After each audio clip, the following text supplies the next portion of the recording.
배가 침몰할 위기에 있다면 선장이 가장 먼저 하는 일이 무엇일까요?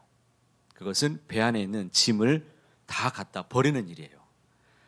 자기 목숨보다, 여러분 목숨보다 더 귀한 것이 과연 있을까요? 없습니다. 배 안에서 아무리 귀한 무슨 보물이 있다고 해도 내 목숨보다 더 귀한 건 없어요. 그렇기 때문에 살기 위해서는 내가 과감 없이 이 생명을 지키기 위해서는 내가 버릴 수 있는 일도 있어야 될 것입니다. 생명을 지키기 위해서 혹시 여러분이 버려야 될 것이 있다면 그것이 무엇입니까? 주님을 따르는 데 있어서 방해가 되는 것이 있다면 그것이 무엇입니까? 그것을 생각해 볼 수 있는 시간이 될 수 있기를 바랍니다. 그것을 고민하던 한 사람이 예수님께 찾아왔습니다. 그 사람이 누구입니까? 오늘 부자 청년이라는 사람이 오늘 등장합니다. 16절 말씀 한번 읽어보실까요? 어떤 사람이 주께 와서 이르되 선생님이여 내가 무슨 선한 일을 하여야 영생을 얻으리까? 자, 이 질문을 예수님께 던진 겁니다. 선생님, 내가 무슨 선한 일을 하여야 영생을 얻을 수 있겠습니까? 이 사람은 대단한 사람이에요. 당시에 아주 재물이 많았던 사람인 것 같습니다. 부자입니다. 그런데 이 사람이 또 중요한 게 있는데 이 사람은 율법을 아주 많이 지킨 사람입니다. 잘 지킨 사람이에요. 당시에 신앙으로 본다면 훌륭한 사람입니다. 저 사람은 십계명뿐만 아니라 율법에 있는 모든 것을 다 지키는 사람이에요. 그런데 이 사람이 갈급합니다. 이 많은 것을 다 지켰음에도 불구하고 아직도 내가 부족함이 많다라고 느끼는 사람이에요. 최소한에 우리가 봤을 때는 이 사람이 자기가 무엇이 부족하다는 것을 아는 사람이니까 대단한 사람입니다. 그렇지 않습니까? 참 대단한 사람이에요. 그런데 이 사람이 주님께 이런 질문을 던졌는데, 자, 이 질문을 생각해 보세요. 무엇이 문제인 것 같습니까? 무슨 선한 일을 하여야 영생을 얻을 수 있겠습니까? 이 질문이 무슨 문제가 있는 것 같아요? 다시 한번 자막 한번 보여주세요. 이 질문이 문제가 있습니까? 없습니까? 내가 무슨 선한 일을 하여야 영생을 얻을 수 있겠습니까? 자, 이 질문은요, 자기 노력으로 이 사람이 영생을 얻을 수 있다라고 생각하는 자기 중심적인 이기심이 지금 가득한 겁니다. 그러니까 자기가 원하는 것을 얻기 위해서 하나님을 이용하려고 하는 마음이 그 안에 있다는 겁니다. 이것이 문제였습니다. 여러분은 예수님을 믿는 이유가 무엇입니까? 여러분이 예수님을 믿는 이유가 무엇입니까? 다른 질문을 던져보겠습니다. 내가 이 자리에서 예배를 드리기 위해서 이 자리에 모였는데 이 자리에서 예배 드리는 이유가 무엇입니까? 내가 무엇 때문에 신앙생활을 열심히 하고 있는가? 우리 자녀들을 한번 생각해 보세요. 엄마 아빠가 데려와서 이 자리에 있습니까? 아니면 엄마, 우리 하나님 예배 드리러 가야 되는 거 아니냐? 그래서 온 친구 있습니까? 있지요? 저는 있을 거라고 생각합니다. 여러분에게 한번 자신에게 물어보세요. 내가 예수님을 왜 믿고 있는가? 영생을 얻기 위해서 혹시 여러분이 신앙생활을 하고 있는 분이 계십니까? 내가 정말 구원받기 위해서 신앙생활을 하고 있는 분이 계세요? 자, 중요한 질문이죠. 우리는 영생을 얻어야 돼요. 구원을 받아야 됩니다. 그런데 다시 질문해 보면 내가 구원받기 위해서 신앙생활을 하고 있다면 이것은 좀 가슴 아픈 질문입니다. 가슴 아파요. 창조의 목적. 우리 하나님이 우리를 창조하신 목적이 무엇일까요? 우리에게 영생을 주기 위해서 우리를 만드셨을까요? 지으셨을까요? 창조의 목적은 그게 아니에요. 우리를 창조하신 목적이 내가 사람을 구원하기 위해서 하나님 우리를 지으셨는가? 그것이 아닙니다. 영생을 주기 위해서 우리를 창조하신 게 아니라는 거예요. 그럼 우리를 창조하신 목적이 무엇입니까? 창조하신 목적이 이사야 43장 21절에 나와 있죠? 같이 함께 이 말씀 읽어보실까요? 이 백성은 내가 나를 위하여 지었나니 무엇 때문에? 나를 찬송하게 하려 함이니라. 할렐루야. 하나님이 우리를 창조하신 목적이 무엇이냐면 우리 모든 분들이 꼭 기억하십시오. 하나님께서 나를 찬송하게 하도록 하기 위해서 우리를 지으셨다는 것입니다. 소요리 문답, 웨스트민스터 소요리 문답, 신앙 고백이 있는데 우리 인생의 제일 된 목적이 무엇입니까? 우리 인생의 제일 된 목적 나와 있죠? 하나님을 영화롭게 하기 위해서, 그를 영원토록 즐거워하기 위해서 우리를 지으셨다는 것입니다. 이것이 우리를 창조하신 목적이에요. 찬송하기 위해서, 찬송하는 방법은 다양합니다. 내가 그러면 다른 거 다 집어치우고 찬양대만 해야 되느냐? 그게 아니에요. 여러 가지를 통해서 우리는 하나님을 영화롭게 할 수 있습니다. 내가 하나님 앞에 찬송을 돌리는 방법이 얼마나 많이 있겠습니까? 그 방법들을 통해서 하나님을 영화롭게 하고 기쁘시게 하는 삶을 여러분들이 살아가게 되시길 바랍니다.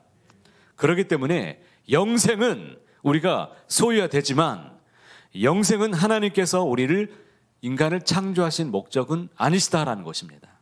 하나님의 창조하신 목적대로 살아가는 모든 사람들에게 당연히 주어지는 것이 무엇이냐면 이것은 영생이에요. 이해가 되시죠?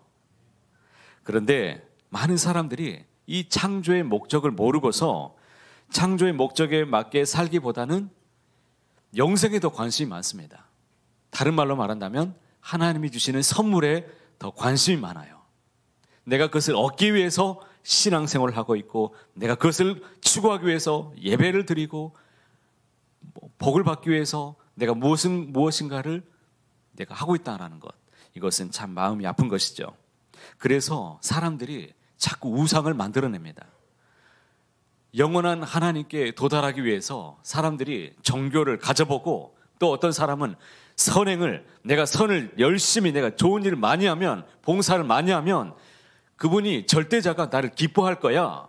그분에게 내가 도달할 수 있어. 어떤 사람은 철학을 통해서 돌을 닦아서 하나님에게 도달해 보려고 애를 쓰지만 도달할 수 있습니까? 없습니까?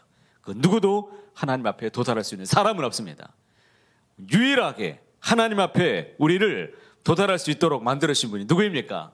제가 계속 선을 그었죠. 오직 예수님, 그분 외에는, 그분 통하지 않고서는 우리 하나님 앞에 이를 수 있는 사람이 단 한 사람도 없다는 것입니다. 자, 지금 이 부자 청년의 문제가 바로 여기에 있습니다. 부자 청년이 갖고 있는 문제가 무엇이냐? 영생을 얻기 위해서 무엇을 해야 됩니까? 라고 예수님께 아주 중요한 질문을 했습니다. 내가 구원을 받기 위해서 무엇을 해야 됩니까? 이 질문을 한 것인데, 예수님이 당시에 있는 많은 사람들, 유대인들이 갖고 있는 근본적인 문제, 물음에 대한 답변을 이제 주시는데, 어떤 답변을 주십니까? 10계명에 있는 계명 중에서도 제1계명에 관한 문제를 딱 답을 주십니다. 1계명에 관한 질문을, 답변을 주시는데 21절 말씀을 읽어보겠습니다. 예수께서 이르시되 내가 온전하고자 할진대 가서 내 소유를 팔아 가난한 자들에게 주라. 그리하면 하늘에서 보화가 내게 있으리라. 그리고 와서 나를 따르라. 자, 두 가지를 지금 요구하고 있습니다. 두 가지. 첫 번째, 무엇을? 내 소유를, 네가 가지고 있는 모든 재산을 다 팔아서 누구에게 갖다 주라는 거예요. 가난한 사람들에게 다 갖다 주어라. 그리고 두 번째 요구하는 게 무엇입니까? 그리고 와서 나를 따르라는 거예요. 자, 좀 충격적이죠. 그러면 내가 구원받기 위해서, 영생을 얻기 위해서, 그러면 내가 신앙생활 하는데 내가 가진 모든 재산을 다 팔아서 신앙생활 해야 되는 겁니까? 라는 질문이 생길 수 있겠죠. 우리 쌍둥이들이 아주 나를 뚫어지게 쳐다보네요. 네, 아주 심각한 질문이에요. 이 질문을 한번 답을 생각해 보세요. 내가 그러면 신앙생활 하는데 다 팔아가지고 선한 일을 열심히 하면 하나님이 나를 기뻐하시는가? 이 질문이 아니에요. 이런 답변이 아닙니다. 이것은 10계명의 제1계명과 관련됐다고 제가 말씀을 드렸습니다. 10계명의 1계명. 그러면 10계명에서 1계명이 무엇입니까? 1계명. 너는 나 외에 다른 신을 섬기지 말라예요. 이것이 첫 번째 하나님께서 우리에게 요구하시는 답변입니다. 너는 나 외에 다른 것을 섬기지 말라. 그런데 많은 사람들이 이 1계명을 지키지 못합니다. 우리 성도님들 마찬가지예요. 일계명을 잘 지키지 못해요. 마음속에 하나님보다 더 사랑하는 것이 가득합니다. 그것을 추구하면서 많은 사람들이 살아가고 있어요. 하나님이 우리에게 요구하시는 첫 번째는 무엇이냐면 나를 사랑하라는 것입니다. 다른 게 아니에요. 나에게 너를 바치라는 거죠. 전부를 주라는 겁니다. 사랑을 달라는 것입니다. 다른 것이 있어서는 안 된다는 거예요. 마태복음 6장 24절 말씀 보면 재물과 하나님을 겸하여 섬길 수 없다라는 말씀을 주셨습니다. 양자택일의 이 선에 이 사람을 딱 세운 것입니다. 이 청년이 지금 양자택일의 이 결단 앞에 주님이 세웠어요. 누구를 선택할 것인가? 청년은 자신의 삶의 중심이 어디에 있는가를 그 자리에서 깨닫게 됐을 것입니다. 내가 무엇을 아끼고 있는가? 내가 더 무엇을 추구하고 있는가? 내가 무엇을 더 사랑하고 있는가를 이 사람은 고민하다가 모든 것을 버려두지 못하고 근심하고 떠나버립니다. 지금 이 청년은 영생을 얻기 위해서 하나님의 뜻을 그래도 순종하는 사람이었습니다. 그런데 여기에 문제가 있죠. 자신이 원하는 것을 얻기 위해서 지금 하나님의 뜻에 복종하고 있는 것입니다.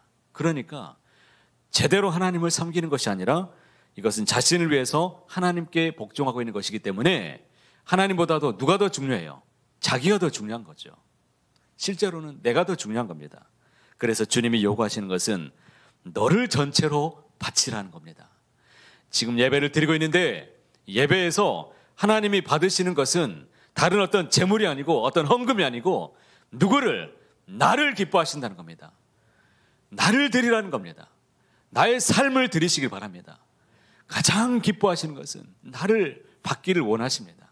내 마음을 하나님께 드리시길 바랍니다. 자, 지금 주님께서 이 청년에게 하신 말씀을 다시 한번 지목해 보겠습니다. 주님은 가진 것을 다 팔아서 가난한 사람들에게 나눠주라고 말씀하셨는데, 그런데 이 질문을 다른 사람들에게는 전혀 주신 바가 없어요. 오직 이 사람한테만 이렇게 요구했습니다. 왜 그렇습니까? 이 사람은 그 무엇보다도 하나님보다도 더 귀하게 여긴 것이 재물이었기 때문에 주님이 이것을 꼭 집어서 얘기했습니다.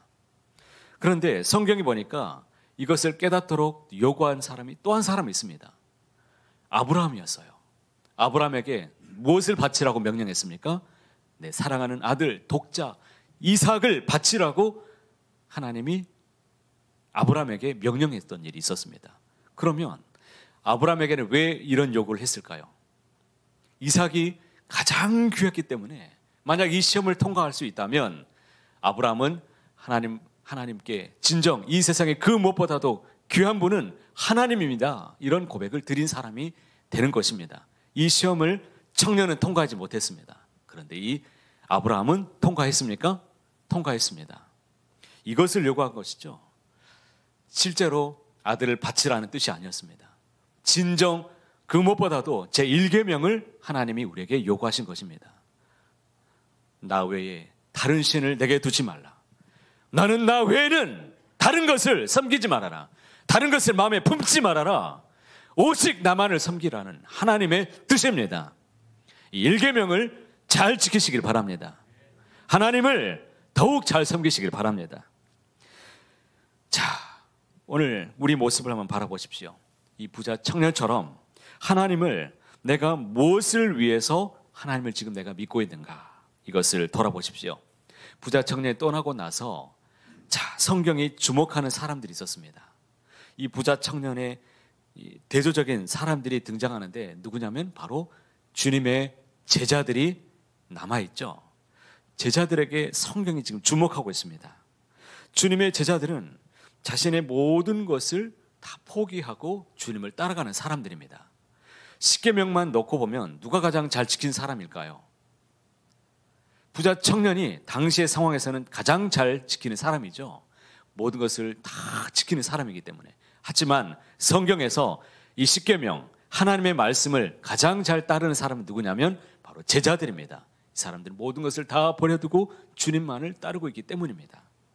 자, 여러분, 하나님을 정말 사랑하기 때문에 주님을 섬기는 것인지, 아니면 하나님의 손에 있는 그 부귀와 영화를, 내가 손에 있는 선물을 갖기 위해서 주님을 따르고 있는지를 이 시간 곰곰이 생각해 보시길 바랍니다. 우선순위가 바뀌시길 바랍니다.